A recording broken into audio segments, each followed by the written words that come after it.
Kesempatan sore ini kami akan belajar daripada firman-Mu lagi Tuhan. Terima kasih karena Tuhan mengizinkan kami hidup di akhir zaman ini, di penghujung zaman ini Tuhan.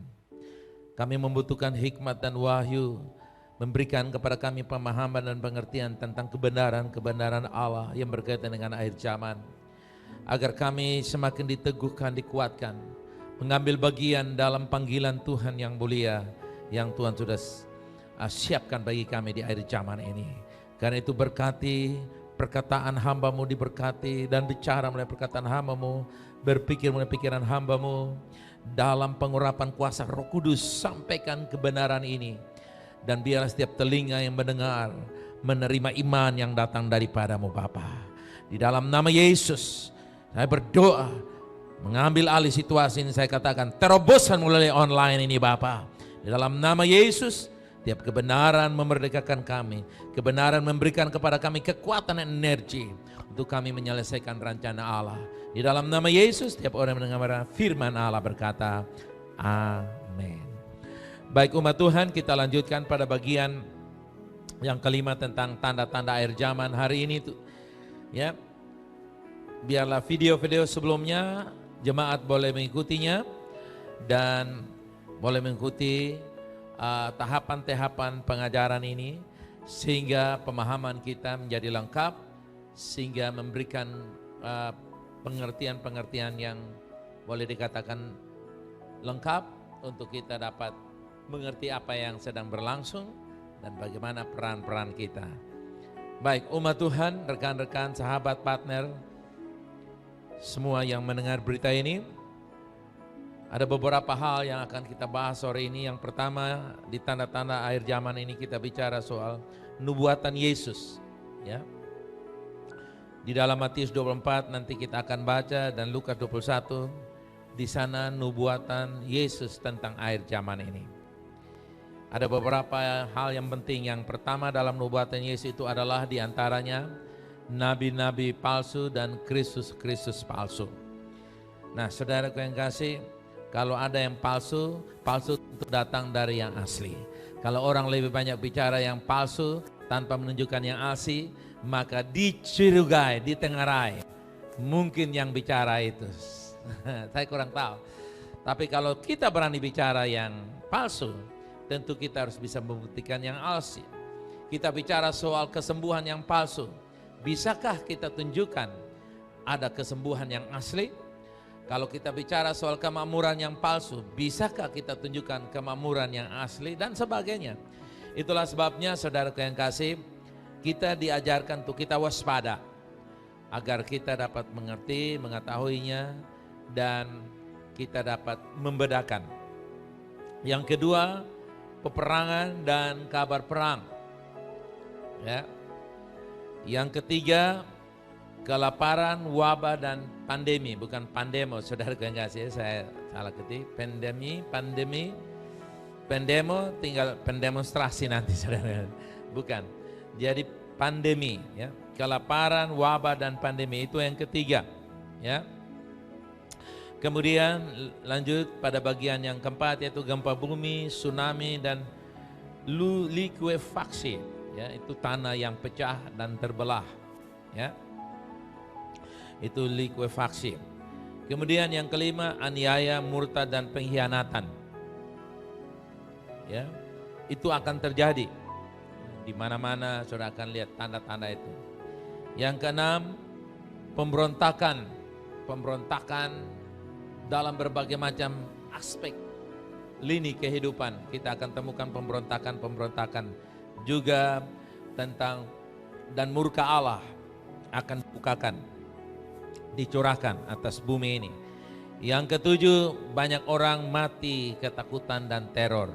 Ya, saya percaya saudara yang kasih, kematian COVID-19 tidak semata-mata 100% datang karena virus corona. Pasti ada penyebab yang paling utama. Bahkan ada beberapa yang diklaim oleh rumah sakit bahwa itu COVID-19, keluarganya minta supaya diralat karena sesungguhnya bukan COVID-19, tapi karena pengaruh asma, pengaruh jantung. Tapi ya, karena kita dalam kondisi seluruh dunia diteror, ditakuti oleh COVID-19, maka kita juga setuju buat kematian COVID-19 supaya corona berbahan damai dengan kita. Kalau tidak kita diserang. Oke, saudara lihat, karena ketakutan dan teror membuat jiwa terancam, membuat perasaan galau dan sebagainya. Yang ke-8, saudaraku yang kasih, ini zamannya penginjilan dan penuaian global sedang terjadi. Karena itu kita jangan terlena dengan corona ini, tapi mari saudaraku yang kasih sadar bahwa ini saatnya penginjilan. Tuhan berikan kesempatan, amin. Siapapun yang saudara injili pasti dia akan terima saudara hari-hari ini. Ya, penuaian global di seluruh dunia. Saya yakin tuaian sedang dikumpulkan hari-hari ini. Yang ke-8 saudaraku yang kasih, ke-9, aniaya besar yang belum pernah terjadi. Kenapa jemaat Anda perlu diperlengkapi? Karena siapa tahu Anda dan saya adalah bagian dari orang-orang yang sudah ditentukan untuk menerima aniaya besar. Aniaya yang sangat mengerikan, menakutkan. Kecuali kekuatan anugerah Allah yang memampukan kita. Ya, aniaya besar yang belum pernah terjadi. Artinya belum pernah kita bayangkan. Itu Tuhan akan izinkan terjadi. Itu nubuat Yesus. Yang ke-10, kedatangan Yesus yang kedua kalinya. Yesus pun bicara di sana. Lalu hal kedua yang besar yang perlu kita juga ketahui menyangkut kitab Wahyu. Atau saya punya versi kitab mengerikan. Tiap kali orang baca ayat ini mereka bilang, Kak, Pak, Bapak John, bulu badan berdiri. Ya, asal dompet jangan kurang saja. Ya. Nah, saudara yang kasih, kitab Wahyu itu yang pertama yaitu 7 materai. Wahyu 6 dan 7. Pastikan Anda membaca Wahyu 6 dan 7. Karena kita tidak mungkin baca sore ini, karena itu cukup makan waktu. Ya. Wahyu 6 dan 7. Di dalam Wahyu 6 dan 7 itu ada 4 kuda hitam. Kuda putih, kuda merah padam, kuda hitam, dan kuda kuning hijau. 4 kuda itu masing-masing bicara soal kekuatan. Kuda bicara soal kekuatan, horsepower, kekuatan kuda. Ya, nah kuda putih itu saya yakin itulah kekuatan dari Tuhan, amin. Kekuatan gereja yang berangkat dari kemenangan untuk merebut kemenangan. Kemudian saudaraku yang kasih, 4 kuda hitam, 4 kuda, bukan kuda hitam, 4 kuda, diantaranya kuda hitam, merah padam, kuda hijau kuning, ya, dan kuda putih. 4 kuda ini saudara yang kasih, diantaranya kuda hitam. Ya. Nah, tekanan yang tidak terbayangkan atas bumi ini terjadi. Sampai 25% atau 1/4 penduduk manusia mati.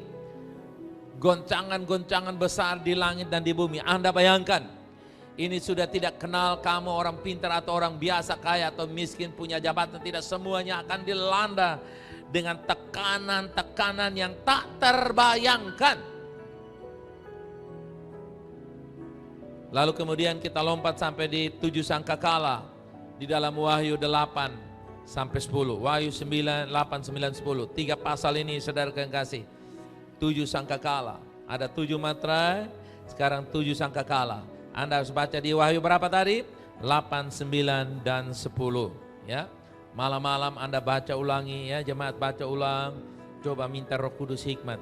Di situ 1/3 dari pohon dan semua rumput di laut akan mati. Kemudian 1/3 kehidupan laut itu akan mati. Makanya kalau mau makan ikan, makan seafood, mulai dari sekarang mulai makan, sudah sadar kan kasih sebelum mati.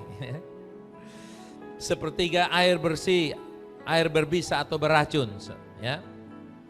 Orang minum mati. Ya. Kemudian 1/3 terang hilang. Saudara bisa bayangkan kalau terang hilang, kemudian 5 bulan siksaan tanpa henti atau tanpa maut. Siksaan yang orang mau minta mati tidak bisa mati. Ya, 1/3 manusia mati lagi di situ. Ya, dalam Wahyu 8, 9, dan 10. Ya, pastikan Anda bisa membacanya. Kemudian kita melihat juga ada 7 guru di Wahyu pasal yang ke-10. Yohanes dilarang untuk mencatat kejadian-kejadian yang serupa itu. Ya, nanti kita akan baca di Mazmur 29. Pastikan malam ini saudara baca Mazmur 29, karena di situ sebagai pembanding suara Allah yang menakutkan, ya. Suara Allah yang menggetarkan. Mazmur berapa? Mazmur 29. Kemudian kita lihat lagi pada bagian yang kedua ini, masih ada lagi cawan murka Allah. 7 cawan murka Allah dicurahkan atas kerajaan antikris. Nanti kita juga segera baca, ya. Luangkan waktu 3 pasal di dalam Wahyu 15, 16, dan 17. 7 cawan murka Allah yang dicurahkan. Nah, kabar baik untuk saudara, murka Allah bukan untuk umat Allah yang benar. Haleluya. Katakan, murka Allah ada tapi bukan untuk saya. Ya, murka Allah ada tapi bukan untuk gereja Tuhan, tapi untuk bumi ini, antikris dan antek-anteknya. Luka-luka yang membusuk pada semua orang yang menerima tanda 66, ya. Semua kehidupan di laut mati, air minum terpolusi, semua orang hangus dari kepanasan matahari, semua pulau dan benua sangat digoncangkan karena panas matahari itu bisa mencapai 221 derajat Celcius, Anda bisa bayangkan, ya. Kemudian yang ketiga, pandemi global, ya. Pandemi, kita lihat secara umum akan ada pandemi, wabah dan berbagai macam tulah ada di sana. Yang pertama kita lihat, atau yang berikut kita lihat COVID-19, ya. Dan COVID yang lain itu sudah ada sebelumnya, ya. Ini COVID saja baru datang, tapi sebelumnya sudah kok ini sudah ada, saudara kekasih, ya. Nah, kita lihat misalnya tahun 1346 sampai 1355, maut hitam. Itu wabah bubonik, 200 juta orang mati. Anda bisa bayangkan? Nah, itu tahun 1346 sampai 1355, ya, kita belum ada. Ya. Itu 200 juta orang mati dalam keadaan yang sangat mengerikan. Tidak tanggung-tanggung. Kemudian yang berikut, 1346 sampai 1852 sampai 1860. Kolera, itu 1 juta orang mati. Kemudian 1889 sampai 1890. Flu H3N8, 1 juta orang mati, ya. Saudara bisa bayangkan? Kemudian 1819 flu Spanyol, itu 50 juta orang mati. Kita lihat, itu orang mati juta-juta itu bukan baru sekarang ini, ya. Kemudian kita lihat lagi 1956 sampai 1958 flu Asia, 2 juta orang mati. Kemudian lanjut lagi pada 1968 flu Hong Kong, 1 juta orang mati. Ya. Kemudian kita lihat lagi dari 2005 sampai 2020 apa yang terjadi? HIV AIDS, 36 juta orang mati. Saudara bayangkan dalam kurun waktu 15 tahun 36 jutaan orang mati karena AIDS, HIV ini, ya. Kemudian dicatat lagi 20 Januari sampai April, hanya lebih kurang 4 bulan aborsi terjadi di seluruh dunia. Berapa juta orang, saudara? 14,3 juta anak tak bersalah. Nah, coba Bapak Ibu saudara-saudara Anda bayangkan, 14,3 juta orang yang tak bersalah, ya, mati. Ini sangat mengerikan dan membuat saudara yang kasih murka Allah. Ini bukan bapak-bapak yang digugurkan, saudara yang kasih, ya. Bukan penjahat yang digugurkan, tapi anak-anak tak bersalah. Berapa orang 4 bulan awal 20 ini? Tapi media tidak bicara itu. Kenapa? Karena aborsi itu lebih bersifat pribadi. Yang mereka angkat adalah corona yang menggetarkan seluruh bumi agar ada pihak-pihak tertentu diuntungkan. Kemudian kita lihat lagi sejak 2019 Desember, ya. Ya. 2019, ya. Desember 2019 sampai dengan April 2020, COVID sudah membunuh 235.000 orang, 325. 235.325 orang mati. Itu yang tercover, terdaftar. Baru sampai April, belum sampai Mei, ini pasti sudah cukup meningkat, bukan? Kemudian kita lihat terjadi lockdown atau penutupan aktivitas kota. Kita lihat ada dua hal yang terjadi, dua kepentingan yang terjadi di dalam lockdown masa kini. Ya, ini hanya baru pemanasan saja, saudara yang kasih ya. Baru pemanasan saja kita sudah kepanasan, saudara yang kasih ya. Yang pertama apa yang terjadi? Supaya sistem dunia persiapan antikristus ambil alih. Untuk sistem dunia persiapkan antikristus ambil alih. Jadi panggung antikris sedang dibangun hari-hari ini, saudara. Biarlah kita peka, karena ketika antikris memerintah, itulah awal dari 7 tahun sengsara dimulai. Yang kedua, untuk gereja Tuhan, haleluya. Lockdown itu ada kepentingan agar gereja Tuhan bangun dan menerima panggilan sejati yang sesuai dengan maksud abadi Allah, rencana yang besar untuk setiap orang percaya, dan bersiap untuk tuaian global yang terakhir. Haleluya. Saudaraku yang gereja bangkit. Saudaraku yang kasih, saya sepertinya dibawa dalam sebuah keadaan yang baru sama sekali. Seolah-olah baru menikah. Sesuatu yang belum tahu mau kemana, bikin apa. Dan Tuhan katakan bagi saya, ini adalah sebuah transisi baru, new transition for your life. Transisi baru untuk hidup saya. Tentu saya tidak terlepas dengan jemaat, bukan? Transisi baru untuk VLC. Hei VLC, dengar, kamu ada dalam sebuah transisi baru. Jangan cuek, jangan masa bodoh, jangan harap ini berakhir. Ini akan berkelanjutan sampai kita penuhi apa yang Tuhan inginkan bagi kita. Bangkit, bangkit, bangkit, dan masuk dalam panggilan sejati yang Tuhan siapkan. Haleluya. Yesaya 60 ayat 1 dan 2 berkata, inilah bagian kita. Bangkitlah VLC menjadi teranglah, bangkitlah gereja Tuhan, orang percaya menjadi teranglah. Sebab terang orang percaya, terang gereja, terang VLC datang. Dan kemuliaan Tuhan terbit atasmu. Ayat yang kedua.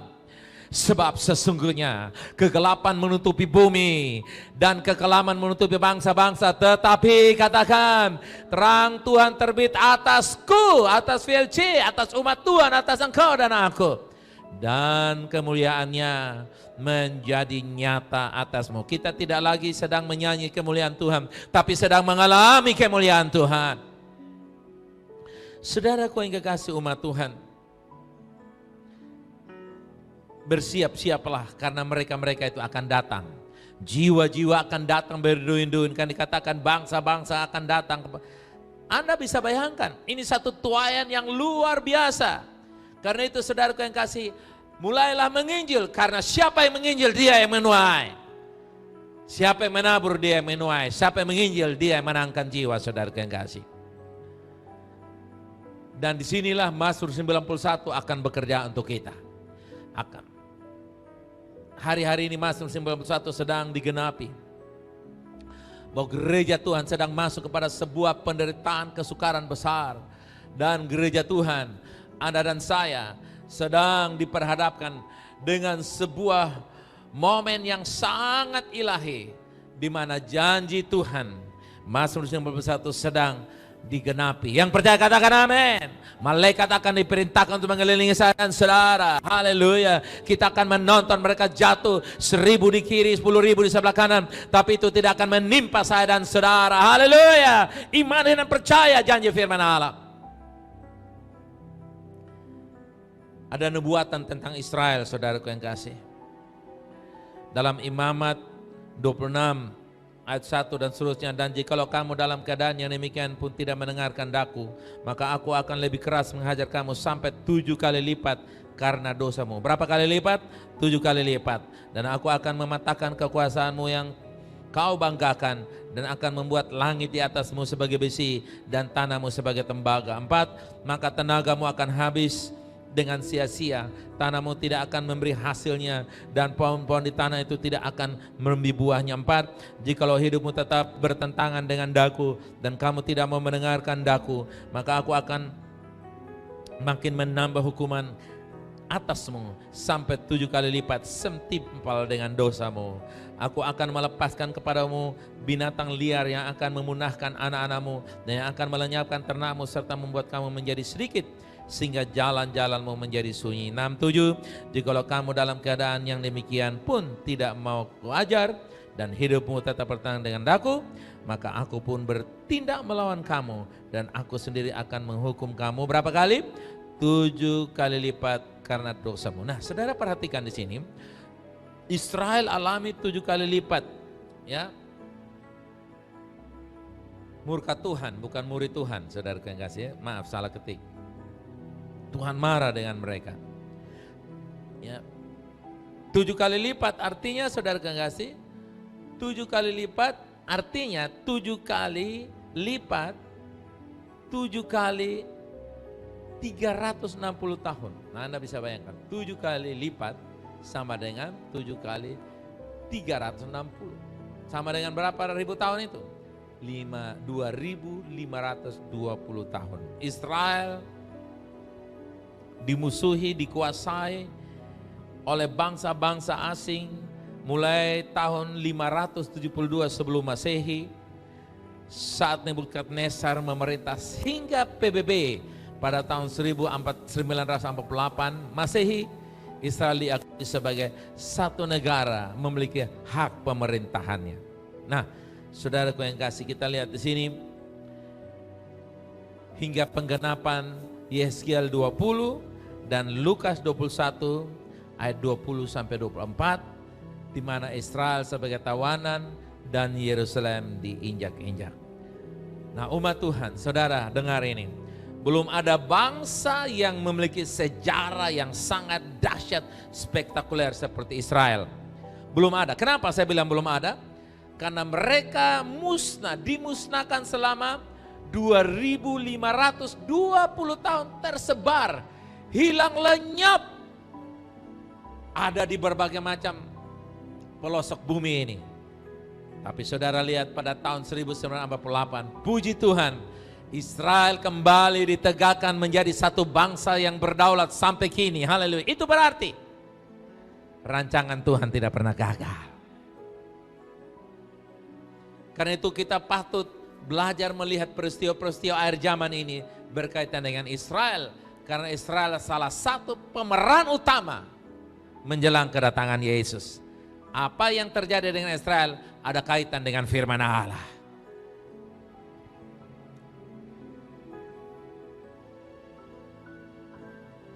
Kemudian yang ketiga, gempa bumi dan likuefaksi. Apa itu, saudara yang kasih? Dikatakan dalam Bilangan 26 ayat 10 ini contoh. Tetapi bumi membuka mulutnya dan menelan mereka bersama-sama dengan Korah ketika kumpulan itu mati, ketika kedua 150 orang itu dimakan api sehingga mereka menjadi apa? Peringatan. Garis bawahi, mereka menjadi peringatan. Kejadian ini, dua kejadian di situ sangat mengejutkan saudara. Misalnya tahun 2011 di New Zealand, Christ City Church, kota New Zealand, di salah satu kota di New Zealand, itu tanah terbelah. Nah, tanah terbelah ini yang disebut likuefaksi. Likuefaksi terjadi pada tahun 2011 di Christchurch, Selandia Baru. Tanah terbelah dan mobil tenggelam, saudaraku yang kasih. Mobil-mobil sebagian tenggelam, rumah-rumah sebagian tenggelam. Kemudian saudaraku yang kasih, pada tahun 2018, saudara masih ingat di Poso, kisah pilot Lion Air, ya, Pak Riko, dia mengalami mujizat. Waktu itu Tuhan selamatkan dia dari tanah pecah itu, karena dikatakan tanah pecah itu mengejar pesawat itu. Dan begitu pesawat take off, tanah itu sampai di bagian pesawat itu sebelum pesawat take off. Puji Tuhan. Nah, saudara lihat di sini, tanah terbelah di 7 daerah di Palu sehingga 10.000 orang mati dan berapa? 1.900 rumah hilang lenyap. 10.000 orang mati dan 1.900 rumah lenyap dalam sekejap. Saudara bisa bayangkan? Ini tanda-tanda yang terjadi di akhir zaman ini. Ya, kemudian yang keempat,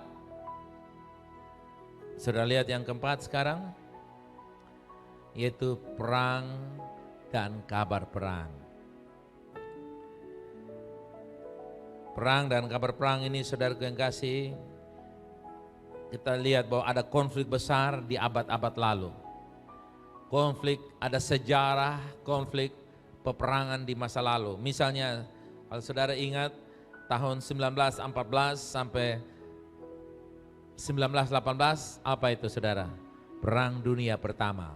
Ya, 1914, 1918 Perang Dunia Pertama. Kemudian 1939 sampai 1945 apa yang terjadi? Ini tentu saudara ingat 1945 Indonesia merdeka, tapi saya tidak tanya itu. 1939 sampai 1945 apa yang terjadi? Perang Dunia Kedua. Kemudian 1950 sampai 1953 saudara masih ingat? Perang Korea Utara, Korea Selatan. Ya, sampai hari ini saudara lihat masih ada perang dingin yang sewaktu-waktu bisa meletus. 1950, 1953. 1955 sampai 1975 yaitu perang apa? Vietnam, saudaraku yang kasih.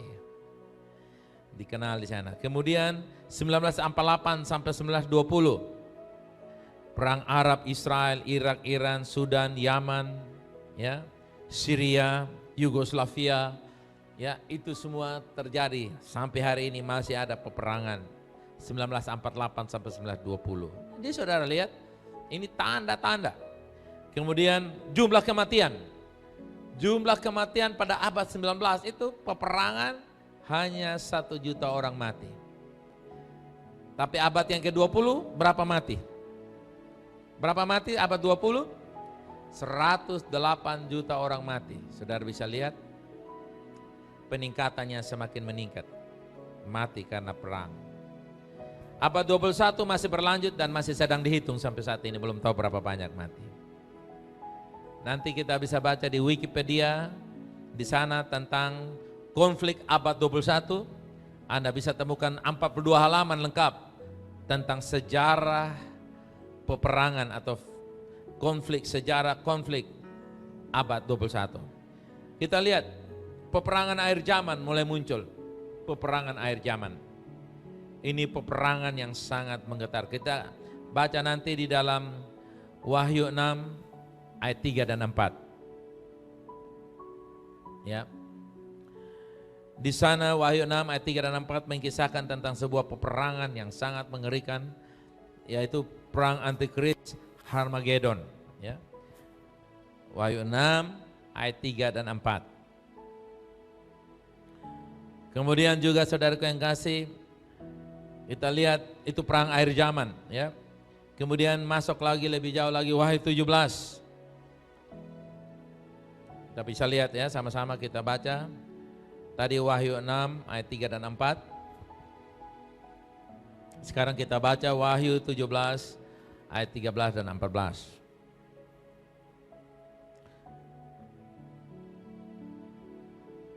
Dikatakan demikian ya.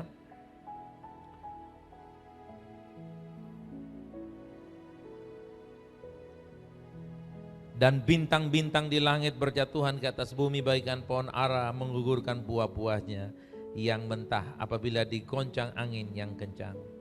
Maka menyusutlah langit bagian gulungan kitab, digulung dan tergeserlah gunung-gunung dan pulau-pulau dari tempatnya. Saudara bisa bayangkan, ini sangat mengerikan. Wahyu 6. Tapi saya mau sekarang kita lihat dulu di Wahyu pasal yang ke-17. Ini lebih mengerikan. Kita lihat Wahyu 17 ayat 13 dan 14. Wahyu 17, mereka ia sekata, kekuatan dan kekuasaan mereka berikan kepada binatang itu. Mereka akan berperang melawan anak domba, tapi anak domba itu akan mengalahkan mereka. Mereka ini adalah antikris. Antikris, Lucifer, dan nabi palsu. 3 itu. Karena ia adalah Tuhan di atas segala Tuhan dan Raja di atas segala Raja. Mereka bersama-sama dengan dia juga akan menang, yaitu mereka yang terpanggil, yang dipilih, dan yang setia. Ada orang yang terpanggil, terpilih, dan setia? Ada orang yang terpanggil, terpilih, dan setia? Amen. Biarlah itu termasuk kita, saya dan saudara. Haleluya. Sekarang kita lompat lagi di Wahyu 19. Bisa buka Wahyu 19? Apa yang terjadi di sana ayat 19 sampai 21?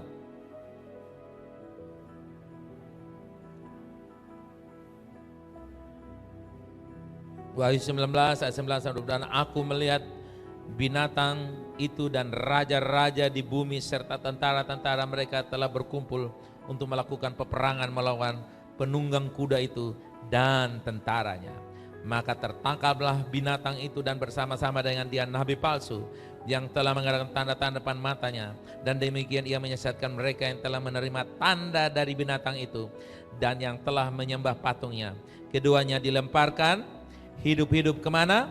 Ke lautan api yang menyala-nyala oleh belerang. Dan semua orang lain dibunuh dengan pedang yang keluar dari mulut penunggang kuda itu, dan semua burung kenyang oleh daging mereka. Saudara lihat, ini peperangan Harmagedon, peperangan antikris, ya, peperangan yang sangat mengerikan. Memang ada peperangan yang mengerikan, yaitu perang biologis. Tapi perang ini adalah perang Tuhan, the war of God. Tuhan berperang melawan antikris dan penyesat itu, saudara, dan dikatakan mereka dibuang hidup-hidup. Haleluya. Saudaraku yang kekasih, memang kita akan melewati penderitaan, kesukaran, kesulitan. Tapi yang penting goalnya kita tahu, bukan saudara yang kekasih? Kalau kamu tahu di ujung ada keindahan, pahit hanya bersifat sementara. Kemudian kita lihat tadi Wahyu 19 sudah ya. Ini perang Allah melawan, bukan melawan Nisisen, saudara, melawan setan, saudara yang kekasih ya. Tapi ingat, gereja dilindungi, amin. Nah, saudara katakan, gereja dilindungi. Ya, saya dan saudara orang percaya dilindungi. Karena tidak mungkin kita akan menjadi korban. Saudaraku yang kasih, gereja memiliki jawaban. Dan gereja punya kesempatan untuk bersaksi. Karena dunia dalam keadaan teror, takut. Gereja, saya dan saudara punya kesempatan, haleluya. Kita punya kesempatan untuk apa saudara? Memberitakan Injil. Kita punya kesempatan untuk bersaksi, haleluya. Karena itu sekarang ini saatnya saudara yang kasih, kita mulai gunakan kesempatan, jangan tinggal diam saudara. Mulai gunakan kesempatan dan peluang untuk kita bersaksi, memberitakan Injil. Karena jawaban ada pada gereja Tuhan.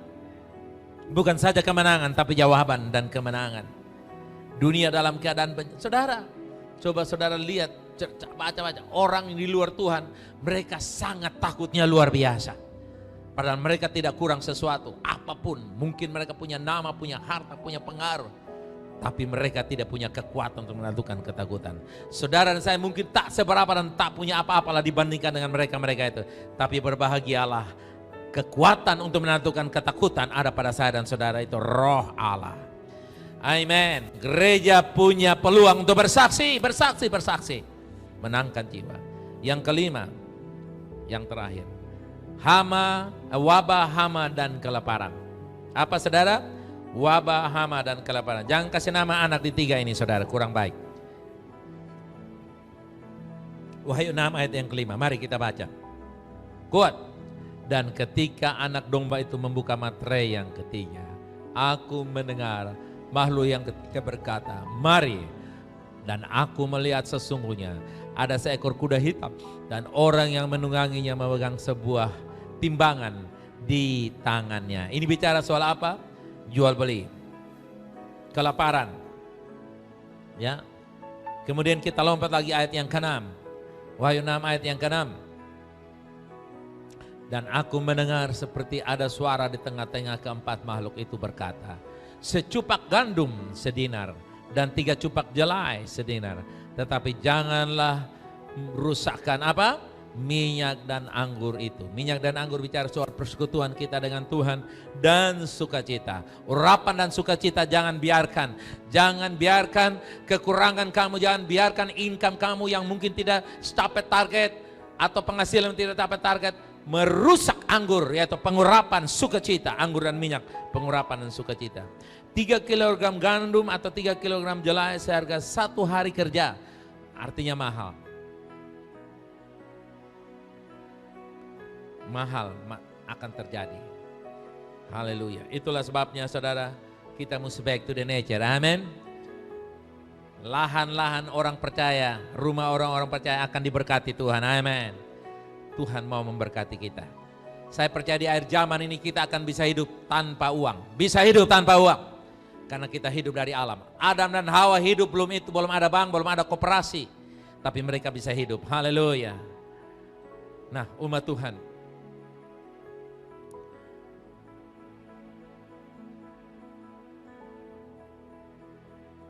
saudaraku yang kekasih, Wahyu pasal 6 menerangkan kepada kita bahwa terjadi sebuah peristiwa kelaparan. Kita lanjut. Ini zaman antikris ya saudaraku yang kasih. Kita lihat Wahyu 11 ayat 3 dan 4. Wahyu 11 ayat 3 dan 4.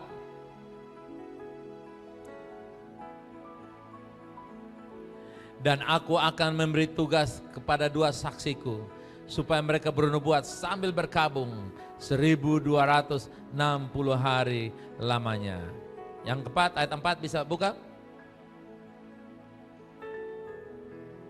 Mereka adalah kedua pohon zaitun dan kedua kaki dian yang berdiri di hadapan Tuhan semesta alam. Inilah saudara kekasih yang kita kenal, diistilahkan dalam Alkitab, Musa dan Elia akan menghukum bumi dengan malapetaka. Musa dan Elia, bukan Elisa. Itu salah ketik. Musa dan Elia. Ya. Wow, mereka akan datang dan dikatakan apa saja menjadi kata-kata. Saya belum tahu ini modelnya bagaimana. Tapi Alkitab berkata demikian. Haleluya. Berbahagialah mereka yang percaya. Kita tidak usah bikin polemik karena kita belum tahu semua. Tapi yang penting kita percaya semua. Itu yang penting. Matius 24 ayat 7 dan 8, saudaraku yang kasih. Di sana kita akan lihat kelaparan yang begitu melanda, saudaraku yang kasih ya. Ini baru permulaan sengsara, karena dikatakan sebab bangsa akan bangkit melawan bangsa dan kerajaan melawan kerajaan. Akan ada kelaparan dan gempa bumi. Saudara lihat di berbagai kelaparan dan gempa bumi. Yang berikut, saudara, berikut. Next. Tapi semuanya itu barulah apa? Permulaan penderitaan menjelang zaman baru. Wow, bilang di kiri kanan, lebih cepat lebih baik. Itulah sebabnya saya beriman 17 tahun. Entah 19 tahun, 18 tahun, 15 tahun, saya percaya tidak terlalu lama-lama. Kita sedang akan memasuki zaman baru itu. Sekalipun melewati, saudaraku yang kasih, bertempur dengan penyiksaan, tribulation, aniaya, great tribulation, aniaya besar. Tapi percayalah bahwa Tuhan menyertai kita. Amin. Saudara lihat ada wabah belalang akhir-akhir ini di Afrika Timur, saudara yang kasih. Saya tidak sempat kasih tunjuk videonya, tapi kalau saudara sempat tahu, saudara lihat itu wabah belalang itu mengerikan, bukan saudara? Baca tulisan ini, saudara yang kasih. Next, 2, 3. Hanya orang yang berada dalam tangan Tuhan yang aman. Dengar, kalau engkau ada di dalam tangan leu-leu, suanggi-suanggi, setan-setan, dalam tangan kuasa kegelapan, kamu akan binasa. Itulah sebabnya di penghujung berita ini saya challenge engkau. Engkau yang mendengar berita ini, kalau engkau belum menyerahkan hidup di dalam tangan Tuhan, saat ini kesempatan yang terbaik. Minta Yesus masuk dalam hatimu sebagai Tuhan dan Juru Selamat. Karena di emas, di perak, di harta, di jabatan, ketenaran, popularitas semua yang dunia tawarkan, tidak ada rasa aman. Itu hanya semata-mata menipu. Itu hanya kamuflase. Tapi dengar, Yesus memberikan keselamatan yang sejati. Engkau bukan orang kolot kalau bertobat. Engkau bukan orang kolot kalau percaya Yesus. Engkau orang yang sangat dikasihi dan dihormati oleh Allah. karena engkau menghargai pengorbanan Kristus. Karena itu dimanapun engkau berada dengar berita ini dan engkau mau diselamatkan, karena hanya orang yang ada dalam tangan Tuhanlah yang diselamatkan. Karena Tuhan tahu menyelamatkan engkau dari murka yang menimpa bumi ini. Taruh tangan kananmu di dada, saya ingin berdoa untuk engkau. Katakan Tuhan Yesus, katakan Tuhan Yesus, saya percaya dalam hati bahwa engkau sudah mati dan dibangkitkan oleh Allah. Dan dengan mulut saya mengaku, engkau adalah Tuhan saya, juru selamat saya, satu-satunya. Lahirkan saya kembali, jadi ciptaan yang baru. Sucikan segala dosa saya, dari rahim ibu sampai saat ini, dengan darah-Mu. Terima kasih Tuhan. Doa yang sederhana ini menyelamatkan engkau.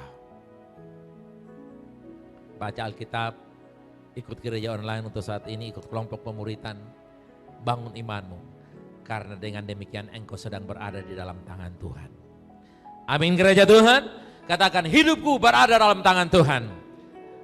Itu artinya keluargamu, pernikahanmu, bisnismu, usahamu, amin, kesehatanmu, keturunanmu, semua aspek kehidupanmu berada di dalam tangan Tuhan. Sekali lagi, hanya berada di dalam tangan Tuhanlah yang menjamin keamanan untuk kita. Nah, saya mau kasih tunjuk saudara sebuah klip atau sebuah video tentang sebuah binatang yang hari-hari ini kita baru saja mau menyelesaikan atau mau menang atas COVID-19. Dunia dihajar lagi dengan satu bala yang amat dahsyat sekali. Kalau COVID-19 tidak boleh keluar rumah, kalau ini saudara yang kasih, dimanapun. Coba kita bisa lihat, ada klipnya. Assalamualaikum warahmatullahi wabarakatuh. أسعد الله مساءكم جميعا بكل خير. مع فيديو جديد ومعلومة جديدة. Binatang ini saudara, kalau dia ketika orang keluar mencari makan di luar, ketika binatang ini menggigit, menyerang orang, saudaraku yang kasih, orang itu langsung mati di tempat. Apakah ini hoax atau tidak, tapi saya mau supaya kita cek, karena akan terjadi bencana-bencana yang mengerikan. Saudara perhatikan baik-baik. Ini sedang menyerang India, Cina, Turki, dan sekarang menuju Iran.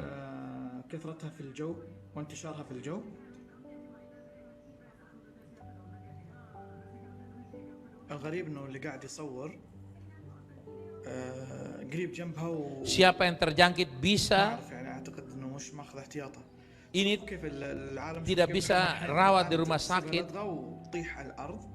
karena akan langsung bisa mati.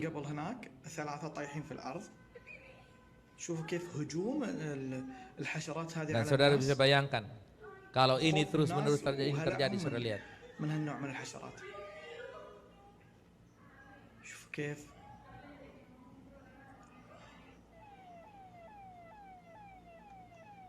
شوفوا هذا الفيديو. طفل لا اعتقد والله اعلم انه ميت او مات. ابا الطفل هذا ميت.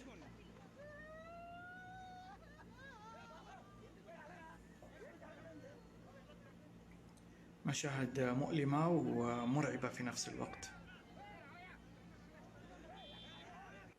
شوف المناظر هذه. أنا والله أول ما وصلني الفيديو ظنيت أنه الكورونا، لكن الفيديو هذا يتكلم عن هذه الحشرة. شوف الحرمة كيف رافعة راسها بين الحياة والموت. اللي قبلها كان ماتوا. شوف هذه أيضا الحرمة الكبيرة، وشوف الحرمة هذه اللي طايحة. ما أعرف سبحان الله العظيم الوباء الخطير الكورونا وهذه الحشرة اللي انتشرت، وأخشى أن تنقلها الرياح إلى أماكن أخرى. شوفوا كيف الناس طايحة في كل مكان بسبب هذه الحشرة. أنا ظنيته هنا، ظنيته حادث، والله ظنيته حادث دراجات. شوفوا كيف طايحين، شوفوا كيف طايحين في كل مكان.